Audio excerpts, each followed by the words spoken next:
Welcome back to the Ignore the Tablet podcast, the only FPL podcast on the entire internet hosted by me. My name is Devin, and it's a big one today. Super Bowl Sunday also recording on, and therefore my voice may be hurting, but we've got a lot to talk about because we are reviewing Gameweek25, and on top of that, we have to strategize for double Gameweek26, which we've already kind of covered a lot of in the past couple episodes, but we're finally here. We're at the first double game week of the season, and it's a snoozer. So without further ado, let's just jump into it. Why not? Because we have so much to talk about. Let's start with reviewing how I did in Gameweek25. Flawless transition, by the way, and it was a good week for me. Ultimately, I got a 5-point green arrow, which put me back around 50K again. Look, it feels like Groundhog Day with this rank. So almost guaranteed to get a red arrow next week, put me back around 60, 70K, and then I'll probably get a green one and go around 50K. But let's just review how it came to be with this 5-point green arrow. Essentially, thank you, Crystal Palace. And that was basically the only thing to go for me the entire weekend. Because if we look at my differentials, I captained Gabriel. He got 6 points. The more optimal captain would have been, well, if I had Palmer, that would have been the guy. But a lot of people captained Bruno Fernandes, who I had but didn't captain. I could have captained Lacroix and really bumped my rank, or Holland. So basically I picked the worst captain out of the three primary choices, which were Gabriel, Bruno, or just sticking with the template Holland pick. And so not ideal. I think that he was like one or two, maybe two defensive contributions away from getting 2 extra points. That would have cushioned the blow a little bit. He probably would have gotten bumped up in bonus as well. So yeah, these small differences make a big difference ultimately. But yeah, apart from Gabriel, which again, kind of wasn't even a positive, Lacroix got 11 points for defensive contributions, clean sheet, and I think he got 3 bonus as well. Ismail Assar got a goal and no bonus, I don't think. And then for other differentials, Pickford did absolutely nothing. Thanks for nothing, buddy. Tarkovsky, absolutely nothing. Didn't even get defensive contributions, I don't think. Yeah. And then for the threats to my rank, there was a lot that caused some damage. So the worst one was João Pedro, who got taken down for 2 penalties. I saw a wild stat that Chelsea under Rosignor have now had 6 penalties. Of course, they clocked 2 in the match against Wolves, but they've had 6 penalties under Rosignor, or maybe 8, or it's like 6, 7, or 8, 6, 7. You know, gotta keep it with the cool kid lingo. But under Rosignor, which he's only managed like 4 or 5 games for Chelsea, and then the entirety of the season prior, not season prior, but the entire rest of the season, they'd had like 7. So they basically doubled their penalty count within a very a few game weeks, which is just wild statistically. So yeah, João Pedro got 2 assists basically for those penalties. Rodgers got a 10-pointer because he scored a great goal, for his credit. I think it probably was a high probability chance, but we don't even have time to look at that. Wilson blanked, so that was good. Semenyo blanked, which was also good, but I think he had 1 or 2 good chances in that match. Timber, yep, clean sheet. So I mean, yeah. Chalobah got 4 points. Raya got 7 for the clean sheet and maybe a save or a bonus point or something. Ekitike, good that he blanked. And then Bruno Fernandes, because I owned him, didn't ultimately hurt me that much, but a lot of people captained him this week. So hence he hurt my rank. Going down for more full details, the sum of my score was 76 points at the end of the week. And yeah, that led to a 5-point green arrow, put me back to about 54K. My old rank was around 70K. again, I'm in like 50K purgatory. I can't get out of this. Hopefully with a double game week, I can push because people will be taking hits. I'm probably going to play my triple captaincy chip. I need to get out of this rank, but hopefully positively, like going up. Then just to cover the pieces that didn't really make an impact for or against, Tiago got a 5-pointer. I can't remember. He did score, so maybe he got like a yellow card. Does it say? Yeah, goal and a yellow card. Holland got a goal and an assist. I didn't realize he got an assist. Side note, is that a penalty? I can't even remember who got taken down. Was it Mateus Nunes? Was he even close to like being like, let's say he didn't get taken down. Does he even get to the ball and do anything with it? I'll just leave that one there. The dislikes, I assume, will flow in from that point. But yeah, ultimately, Liverpool didn't do enough to win the game. It was a poor performance. They deserved to lose, and maybe at most there was a point in the game where they maybe deserved the draw or even the win. Like, they were playing really great up until they scored, and then it just disintegrated. So that's my Liverpool rant for the week. But yeah, hats off to Man City, who did deserve to win that game, I think, ultimately at the end, just because Liverpool completely fell apart. Enzo didn't do anything. Very disappointing, considering, like, if Palmer's not on the pitch, Enzo's taken 2 penalties. So, yeah, a bit unfortunate there. Tarkowski and Pickford, I think both... Yeah, Everton have not been playing very well, if I'm being completely honest. And I am very thankful that I did not bring in Timber this week, because that would have meant probably Lacroix going out. I mean, I could have taken Tarkowski out, but I think his match against Fulham was probably a better bet than Lacroix against Brighton.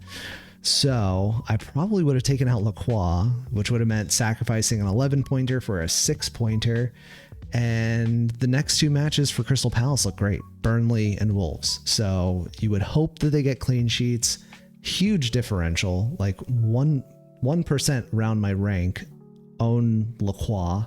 A lot of people also have Munoz, but Sarr is a huge differential for me, so it's kind of similar. About 2% around my rank on Ismail Sarr. I think he's a great pickup, probably on penalties. So yeah, I love that. And Bumo got a goal. I thought he was great in that match as well. And that's basically summed up the week. Rice didn't do a whole lot, but he got defensive contributions and a clean sheet. But that's fine. 5 points is fine. Now, if we take a step forward and look at what game week 26 will bring, the big news obviously is the double game week. We've already talked that to death. We kind of know the players that are going to be the ones to bring in if you don't already have them. Essentially, the easy answer is, for 99% of the people, it's going to be, you're going to want to have Gabriel, Timber, and Rice. In like the secondary category, which is more differential, not even necessarily like a high upside though, would be like David Raya, Saliba, because the one pro that Saliba has over a Timber is that Saliba's minutes are probably more guaranteed, especially over a double game week with matches pretty quick in turnaround time. So that could be a positive differential. If Timber gets benched in the second match or the first match and Saliba plays both, they get clean sheet points. That's a net positive of 4 points that Timber wouldn't even have. However, the attacking potential of Timber, it just far outweighs that, I think. So I think still I would put Timber, Gabriel, and Rice, in that top category. And then slightly below that, Saliba and Raya. And then even slightly below that, if you want to go more risky, upside question mark, it would probably be like Gyökeres or Madueke. Yeah, I wouldn't be going for Calafiori. definitely wouldn't be going for Zubimendi despite the goal. So yeah, that's my update on Arsenal, but let's run through the rest of the matches just so we can kind of orient ourselves to game week 26. Villa are playing Brighton at home. Rodgers, I think, is a good pick. He's definitely a good vibe pick. And generally, Aston Villa's fixtures look pretty good. Would I be bringing him in?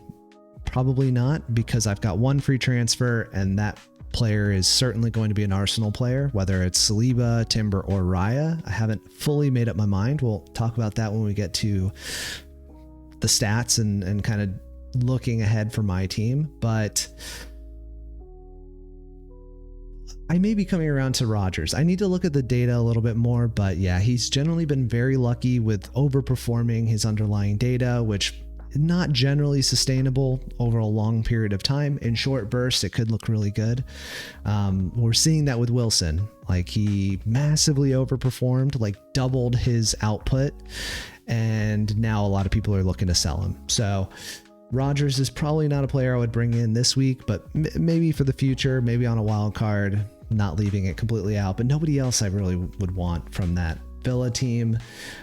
Bournemouth, if I was bringing a player in, it would be Krupi Jr.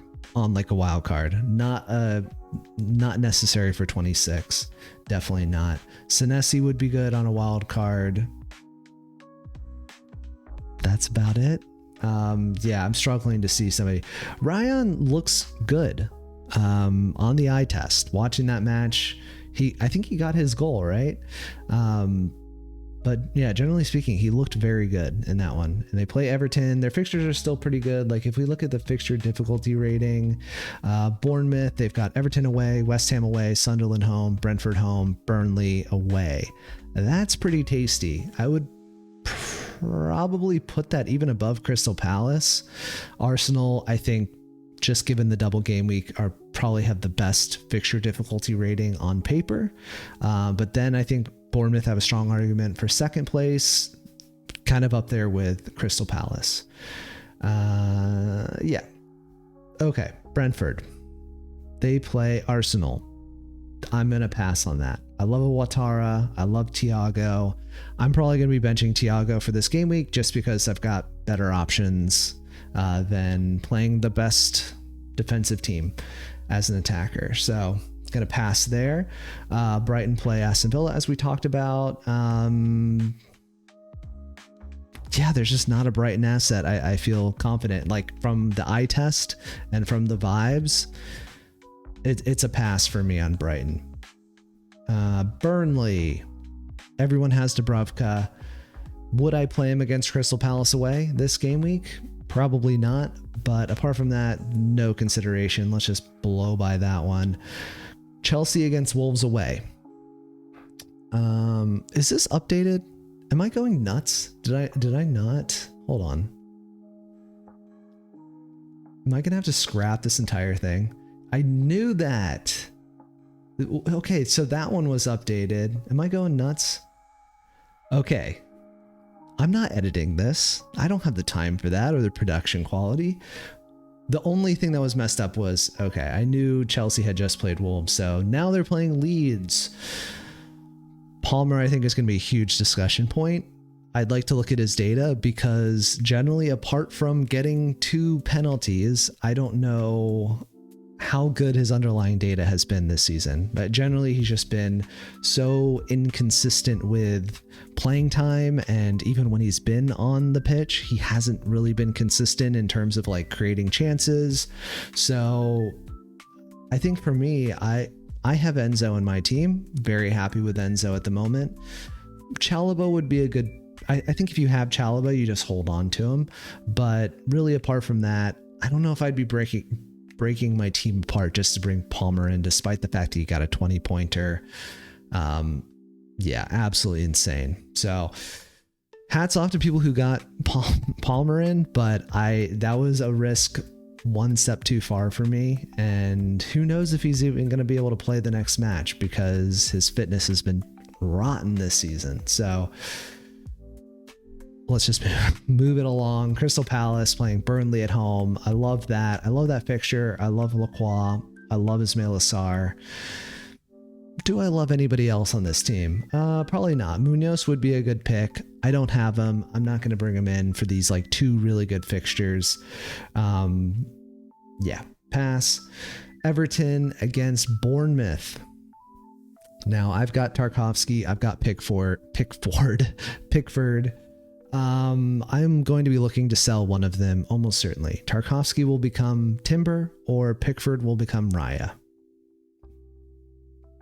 I wouldn't be looking to bring in KDH, despite the fact that he's back on the pitch, healthy. Did he get a goal already? I don't know, but this guy is a freak. Just like Wilson, just like Rodgers, massively outperforming. Not my type of player personally, but totally respect your opinion if you would like to bring him in. Njai, a great player as well. On penalties, good underlying data. But yeah, just not for me. Their fixtures are not good enough to make any sudden movements, and Bournemouth at home, I still don't think that's that amazing. Moving on to Fulham versus Man City, and Fulham, no, just no Wilson, no Smith Rowe, no Iwobi, just no. Yeah, I'm not hot on Fulham at the moment. Leeds, they played Chelsea, and yeah, we can quickly blow by that one. Nope. Liverpool, they've got some great fixtures. If we go back to the fixture difficulty rating, Liverpool are down here in like what, 4th or 5th. Sunderland away, Nottingham Forest away, West Ham at home, Wolves away, Tottenham at home. It starts to get really good at...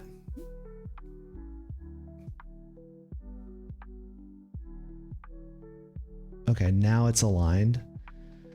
It starts to get really good Gameweek 28. So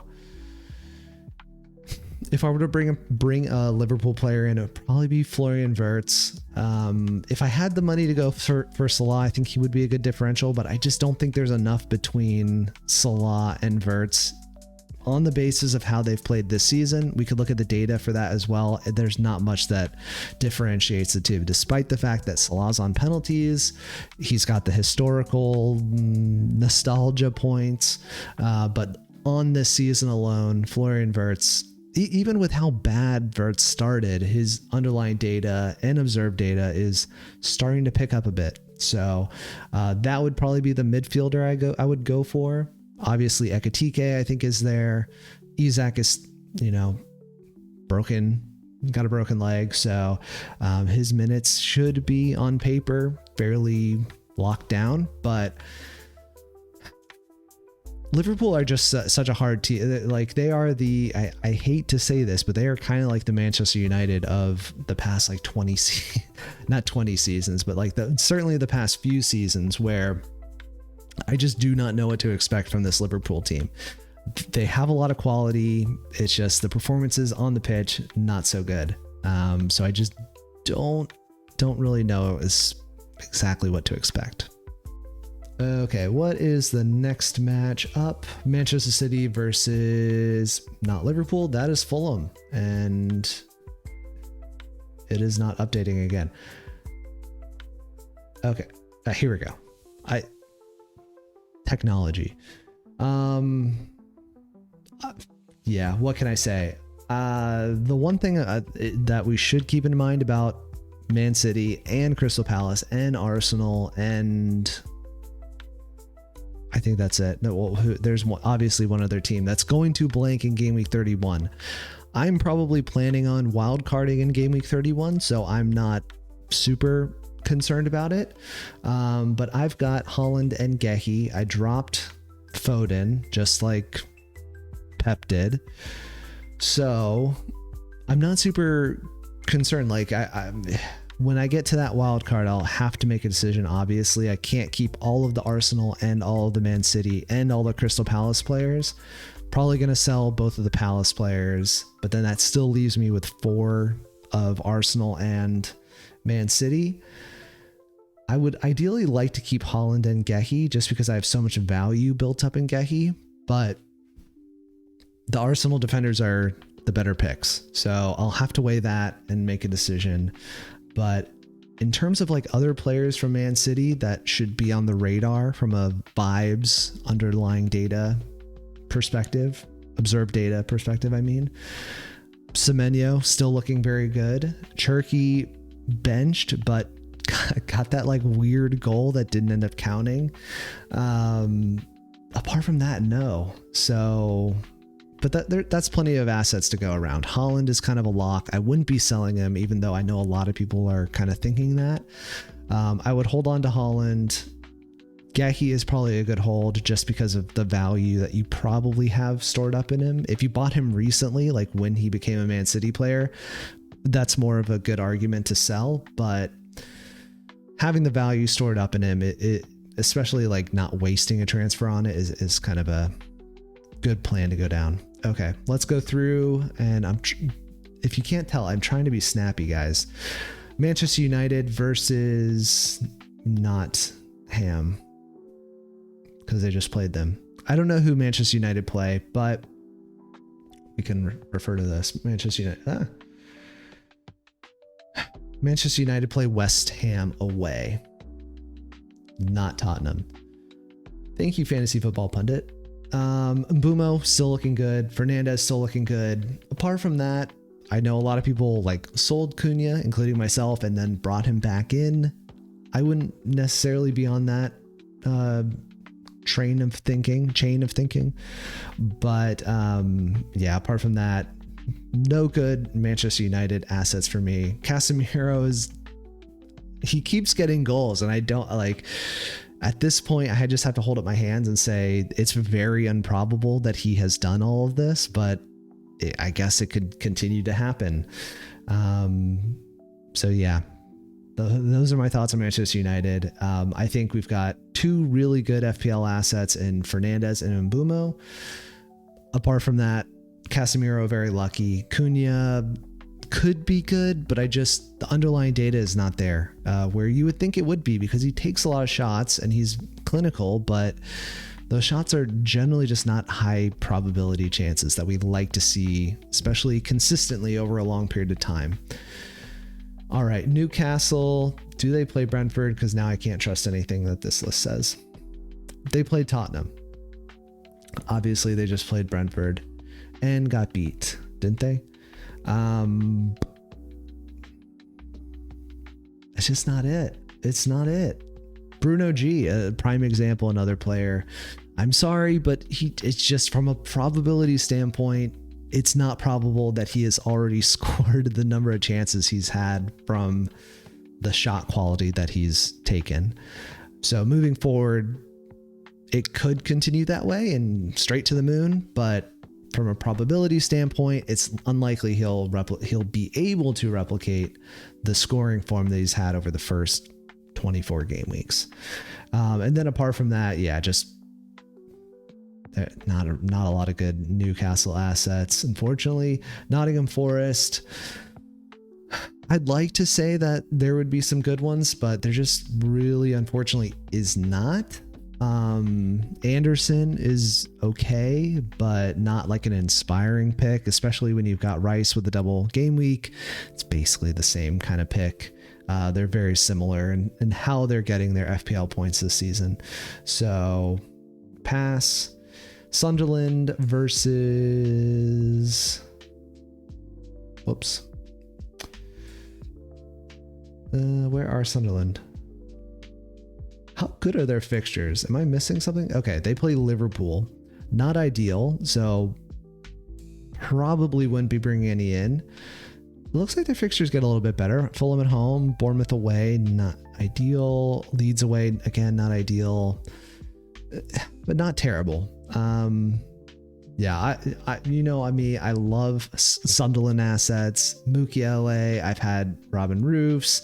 I talked up Enzo Lafay at the beginning of the season. He didn't really pan out as much as I thought he would, but I would not be bringing any in for this fixture, despite the fact that Liverpool have been terrible. Yeah, I will not be playing Mukiele this game week, as much as I love him.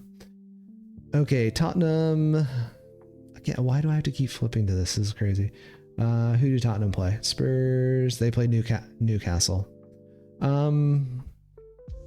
Let's take a second to just talk about Spurs, because apart from this guy who is completely brain dead, I feel like they're actually turning a bit of a corner in how they've been playing recently. A very unfortunate result against Manchester United. Just Romero being Romero and getting the red card. Xavi Simons is looking like the player that they wanted when they purchased him. And I guess that's kind of about it, honestly, but that's been enough to like look a lot better because the bar's been kind of low. Van de Ven, just as classy as ever. Obviously he's a Premier League standard, great player. Xavi Simons has been brilliant. And like I said, no one else is really showing the quality, but that's what they need to get back on track. I think they just need a little bit of a spark. Dominic Solanke, that was against Man City, but the scorpion kick goal, ideal. FPL wise though, I'm not bringing anybody in, unfortunately. Like if they had Kudus fit, if they had maybe even like a Madison fit, considerations, but no, I'm just not loving anybody in that lineup. Okay, we're getting close. West Ham, Tati, been doing well. Somerville is doing very well, and West Ham as a whole playing much better, but I still think it's a little soon to bring in West Ham assets. I'll probably reassess a lot of these teams that like may have good differential picks, like a Somerville, Somerville. I'm gonna have to hold off until my wild card to like give that a think. Just there's too much going on with the double game week and quick turnaround. I'm just gonna have to pass. And the last team, finally, sorry this is taking so long, but Wolverhampton. Mane, I guess, would be the one pick people would bring in as like a third bench option. I mean, do we even need to discuss? So let's just skip ahead. Let's look at my team, and all of this should hopefully have informed that. All right, here is my team in the flesh. I captained Gabriel last week. I'm definitely captaining him this week. The question is, do I triple captain him? I'm not entirely sure. And as I've said, I'm recording this on Super Bowl Sunday night, February 8th. I still have a little bit of time because the game week kicks off on Tuesday, right? Yes. So I am going to give myself a little bit of time and grace to fully consider if I want to triple captain him, because there will be other double game weeks. The benefit of getting it out of the way is that, kind of like the first half of the season where I felt like it was a benefit to get the chips out of the way because there was too many of them, I feel like that was kind of right. My application of it was wrong in some cases, but getting the chips out of the way, I think, was the right decision. And I think in this case, it will be the right decision to triple captain Gabriel. He's one of the highest points per game players in the entire game this season, up there with Holland. We could take a peek at the data in a sec. 2 away fixtures is not ideal, but 2 fixtures, one of which is like relegation fodder in Wolves, although maybe playing slightly better. Brentford have been good, but they obviously do not have the quality of Arsenal. I think Arsenal will win that game. I think Arsenal will win both. I think a clean sheet is likely in both of those games. So with that, we're talking about 12 points off the bat, plus potential defensive contribution. And if you can get a goal, it's electric. Like, that's an amazing triple captain if all of those things happen. Will that happen? Probably not. Is it probable? I think just as a pure betting person, I would say it's probable that he gets at least 1 clean sheet. And like not qualifying anything else, like at least 1 clean sheet across those 2 matches. So plus 4 points, plus 4 for the appearances. And I think it's probably likely that he'll get at least one double pointer of defensive contribution. So you can add 6 there. So getting an extra 6 points for a triple captain is probably the minimum you would want. But the possibility, not probability, but the possibility of getting 2 clean sheets, getting defensive contributions on both matches, bonus points, maybe an attacking return, I think is enough for me to move into triple captaincy territory. So I'm very highly considering it. I think it's very likely that I will hit the button for triple captain on Gabrielle this week, but reserving my right to change my mind. Now, I have one free transfer because I made my 2 last week, bringing in Rice and Ismail Assar. I think ultimately a pretty good switch up. It would have been better if I brought in Palmer, but we cannot change those decisions. And I still like the fact that I, have Rice for the double game week. So I think moving forward, it's probably a better play, but I can't get those points that I've already missed out on. And Sar against Burnley and Wolves, I think is looking pretty good. So for the listeners at home on podcast, let me just run through the team really quick. I've got Pickford in goal against Bournemouth. Probable triple captaincy with Gabrielle against Brentford away and Wolves away. I got Tarkowski against Bournemouth at home, Lacroix against Burnley at home, Gehi against Fulham at home, Rice with the double that we've already talked about, and Mbumo against West Ham away, Enzo against Leeds at home, Bruno against West Ham away as well, Ismail Assar against Burnley. Oh my God, I am so dead, brain dead. Holland against Fulham at home. I am literally short circuiting. On the bench, Dubravka against Crystal Palace away, Mukiele against Leeds. I almost said Leeds and then I almost said Leicester. Liverpool at home, Thiago against Arsenal at home, and Obi against West Ham away. I've got 1 free transfer. I've got 2.5 million in the bank. I think the obvious decision, maybe not to me, maybe this is just obvious to me, but I think the obvious choice that most people would go with is swapping Tarkowski out and bringing in Timber. So I would have 3 double game week players. I think that's about as optimal as you're going to get. I like my midfield. I like the forward that I have in my lineup. And the defense is all good apart from the goalkeeper situation with Pickford. I think Bournemouth probably will score. Does that mean I bring in Dubravka against Crystal Palace away and hope that it's a 0-0? Maybe they tighten the belt after getting absolutely pummeled this past weekend. Although I guess they didn't get pummeled. It was only 2-0. For some reason, did they lose 3-0 the week before? Burnley are not good. They can actually, looking at the underlying data just through FOTMob, the underlying data for the Burnley versus West Ham game, 1.34 XG to 1.02. And that's, West Ham had the 1.02. So they were able to score 2 goals from 1.02 XG. Burnley, who did you play before? Did you get spanked then? Yeah, 3-0 against Sunderland. That's what I was thinking of. So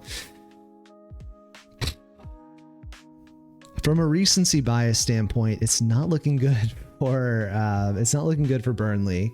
So maybe I just stick with Pickford against Bournemouth at home. Maybe at home they could do something. And obviously I've got Ismail Assar and Lacroix going against Dubravka. So maybe it is just optimal to play it this way and play Pickford and just hope that he gets something or maybe save points. But looking at this team on paper, very happy with it for game week 26, especially for the double. I think it's the best double I'm going to be able to get on paper. And then the other players are just looking good. Great fixtures for Crystal Palace and for Man City. If we go beyond and look at game week 27, still looking good. Might even have like a benching discussion with Mukiele playing against Fulham at home. Probably take out Timber, who plays Tottenham away. Thiago has to come in as well. Who would I bench? Gehi? I guess. So this is what the team would potentially look like in Game Week 27. Pickford against Manchester United at home. Again, not ideal. Gabriel, Mukiele, Lacroix, Rice, Mbumo, Enzo, Bruno, Fernandez, Sarr, Holland, and Thiago. Yeah, that looks good too. So I feel like the next 2 game weeks are not bad. If we go a little bit further, not to waste too much time, but maybe I would sell Enzo at this point because I think their fixtures start to run out. And I basically just need to get to game week 31. Is there a possibility that I get to this game week with 5 free transfers and then just like transfer out the players that have no game weeks, no games in that scheduled week? Very unlikely, but yeah. So that's the team. I am rambling and I apologize. This was supposed to be tight, but this is what I'm thinking. And I'm curious if anybody has like different thoughts, because I feel like we're kind of at an unfortunate part in FPL, maybe with Palmer getting the hat trick that's changed people's minds, but I still feel like the amount of options is so incredibly limited across every line of the positioning, defensive, midfield, and forward line. It feels like for forwards, there's like 3 players people have: Holland, Thiago, and Ekitike. In the midfield, it's like 7. Add Wilson and Bruno G in there, and it's basically my team. And Sarr is not very popular, so yeah, it just sucks. And then defensively, it's the same thing. Everyone has Gabriel, everyone has Timber. A lot of people have like Mukiele or some other, Sunderland defender, and Gehi. So it's basically just like, who do you have instead of Lacroix? Munoz, same team. Yeah, there's just the amount of options is so limited this season. It does kind of suck, but yeah. All right. That little yelp was because I'm like very bad at producing this YouTube thing and podcast, but let's change pace a little bit. Let's take a look at the free hit scout competition. I lost this week pretty convincingly, and no, it wasn't because the scout team had Palmer or anything like that. It was just my team did worse. And I think on paper, my team was fine, but not like amazing. I went with 100% with what the algorithm chose. It probably would have been better if I had Sarr on or Mbumo. Take out Chalobah or Tarkovsky, and it would have been, I probably would have won. Or Bowen, who did nothing against Burnley, but not butthurt at all. And yeah, so this team, I have the total somewhere, but ultimately I lost. For anyone who wants to see the math, it was this many to this many. That's going to be an exclusive for the YouTube. But for the podcast, my team got 58 points. The official FPL scout team got 69 points. Obligatory nice. Let me run through what their team had, because it was better than mine. So yeah, just really quick, this was my team. Really, the points came from the Arsenal clean sheet, the Munoz clean sheet. If I would have had Lacroix instead, that would have been better, obviously. Bruno did well, but I didn't captain him for the free hit team.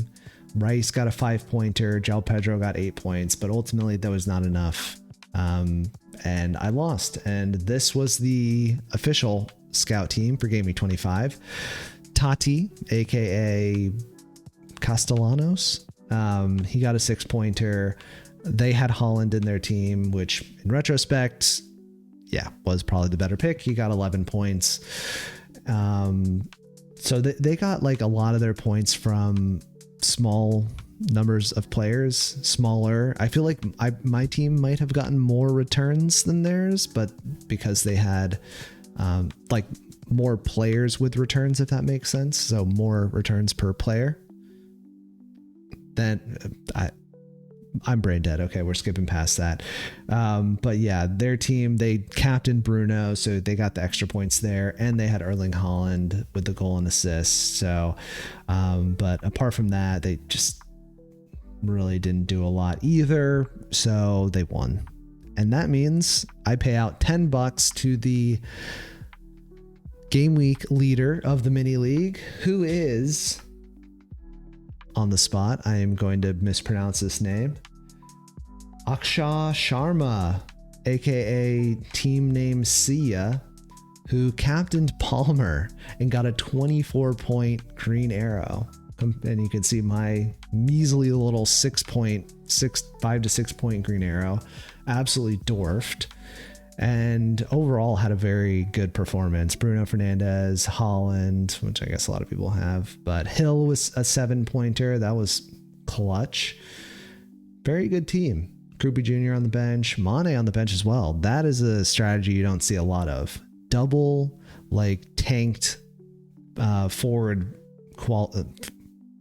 what am I trying to say? Basically, they tanked the cost of 2 of their 3 forwards with Krupi Jr. and Mane. I like that. I like that a lot. So that's a lot of waffle just to say that. Akshay, please hit me up on the Discord. You can hit me up on Reddit as well. All those links are in the description, and we'll get connected, and I'll distribute the $10 to you either through PayPal or Cash App. So yeah, good job, man. Killed it. All right, and now to discuss the free hit team that I will put forward this week to go up against the official FPL Scout team in this same competition. If I win, no money is distributed. If I lose, money is distributed to the top scorer of the game week for the mini league. And this is the team that the algorithm came up with. I've made 0 edits. I just wanted to put that out here. This is what the algorithm chose as the highest, basically the most affordable points per game weighted by the fixture difficulty rating of this game week. And also, I should probably mention that if you listen to last week's podcast or last podcast, I had realized that I didn't account for double game weeks in my weighting of the projected fixtures across the next 5 for those 2 variables on the Airtable. I have fixed that, so it does account for double game weeks now, and basically the weighting is based on the 6 instead of just the next 5 for Arsenal. So, and that will work moving forward. So moving forward should be looking good for double game weeks and blank game weeks as well. So this is what the algorithm came up with that in mind. So the weighting is accurate. And surprise, surprise, they came up with Gabriel, Timber, and Rice as the 3 Arsenal players to have. I think if Saka was fit, he probably would have been in as well, but based on his underlying data. However, Rice is, now that Saka's hurt, the decision is stupidly easy. Pope against Tottenham away is probably something I will change for the final free hit team. But apart from that, everything's looking good. So just to run through the free hit team for the listeners at home, audio only, the algorithm team that it came up with is Pope against Tottenham away, Gabriel and Timber in the double game week, Lacroix against Burnley at home, Munoz against Burnley at home, Senesi against Everton away, Rice against in the double game week, Mbumo and Bruno Fernandes against West Ham away, Ismail Assar against Burnley at home, and Haaland against Fulham at home. And also on the bench, it optimized to pick Voltamata and Casemiro. Don't ask me. I still have 1.3 million in the bank, and honestly, I think the only change I would make would be Pope. Just like from my vibes perspective, I don't think Pope is the best goalkeeper this week. Who do Liverpool play? Sunderland away. I don't like that either. Already have 3 Crystal Palace. This is so challenging. Jose Sa with the double game week, Nottingham Forest and Arsenal. that's not the worst pick. Definitely not the worst pick. Is it the best pick? Probably not. There's probably still better that we can do, but that might be my pick just for fun. Because who doesn't love a double game week goalkeeper? I know I do. Jose Sa, Donnarumma, they obviously play Fulham. So maybe like a Gehi would potentially be better than one of these guys. Like maybe Gehi over Senesi. Do we see Everton scoring? You know what? I'm going to do that as... Yeah, I'm going to do it. Gehi. And for I'm not going to put any more research into it. You've seen all the effort live. This is the team I'm going to go with for the free hit. Jose Sa. Oh, I never thought, not in a million years would I have thought a Wolves player would have made it into this lineup, but alas they did, because goalkeepers are shit this week. And Jose Sa against Nottingham Forest away and Arsenal at home. Everything else is the same. I took out Senesi and I put in Gehi as well. I think that would be the pick for me, just because I think Fulham I think they've lost that like steam that they had, that purple patch. So we'll have to see. And Man City just have to win. Like it is all of these games are must win for Man City. So I could definitely see a clean sheet. Okay, the last thing I want to talk about is I just want to bring up Joachim G's post just for clarity. Joachim G. Because we talked about it on the last podcast, and I think it's always kind of interesting to see what I really like about his posts. And Joachim G, if you're listening to this, I do love the content you're putting out, because I think that we do a lot of the similar things in the sense that you get a good look at the output of the player, the expectation of what you would think going in, like the predicted points, the output, and then like how they actually performed, looking at the XG XA. So very quick, easy glance across, and you could see Bruno did the best. He performed the best as well. And I think I did say, you know, these can be swayed by I think the predicted points is based on the betting odds. So I don't think he's inputting these, obviously. I think I did say the bookies and the bet makers and all of that, like, what are you thinking? Because I didn't think that there was any world in which Bruno would perform worse than Cunha, and probably not in Mbumo. And that ended up being exactly the case, 10-8-3. And the performance was, tracks 8, about 3.5, less than 3. And then from there down, I don't think I made any predictions, but who would have thought Palmer with the 2 penalties and the other goal? Absolutely insane. So very interesting. Gyökeres 12-pointer. Now that's going to, people are going to bring him in for the double game week, and it's going to be an absolute flop, but we'll see. And I think the last thing I want to do, the last thing I want to do is look at the data really quickly, because I have updated the data. Like I said, it is reflective of the double game week when you're looking at the projected points across the next 5. So let's just take a quick peek at that. We're already running super long, I bet. So I'll just skim through.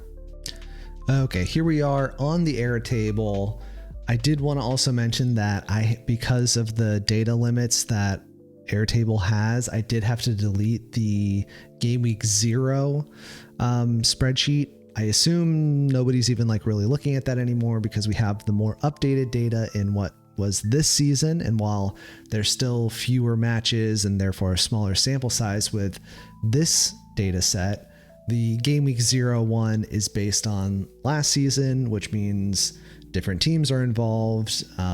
Team form is different. So I tend to think there's enough data in this data set for 25-26 season. So and basically did want to double mention that the projected points should be accurate to what the model is actually trying to describe. They're meaning that the double game week is imputed in here, and you can see Gabriel across the next 5 is expected to have the highest point total, largely because of the double game week.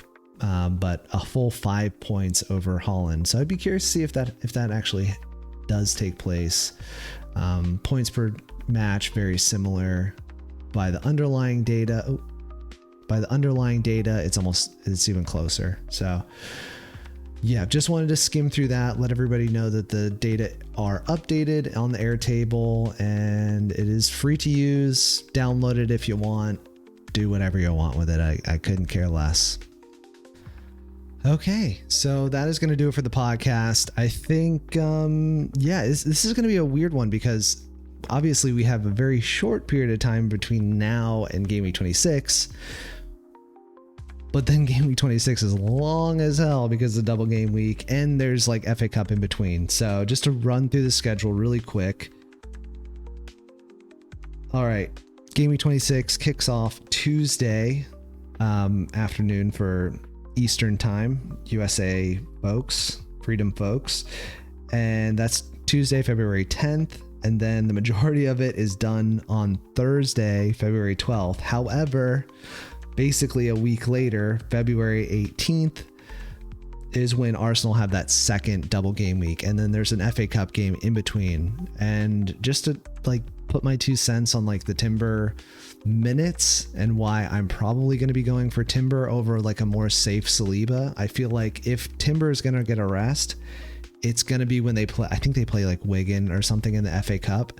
So I would imagine that Timber plays in the first match against, who do they play? Brentford. Then gets a rest against Wigan or whoever in the FA Cup, and then plays in the Wolves match, because Arsenal, it's a 6-point gap, right? And that's not as large as it might seem, 2 matches, but they play each other.